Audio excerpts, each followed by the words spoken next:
There are 50 states in America. 50 states in America. There are 50 states in the United States in America.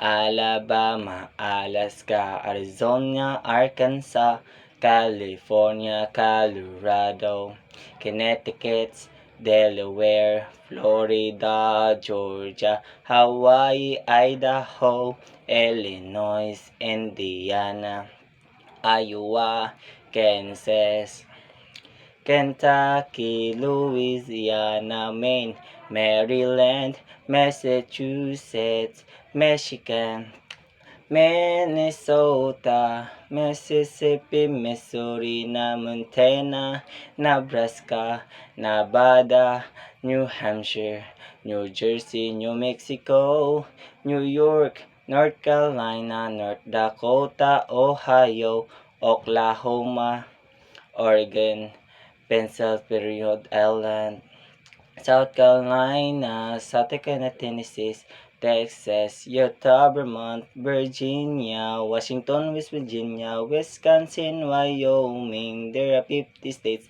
in America.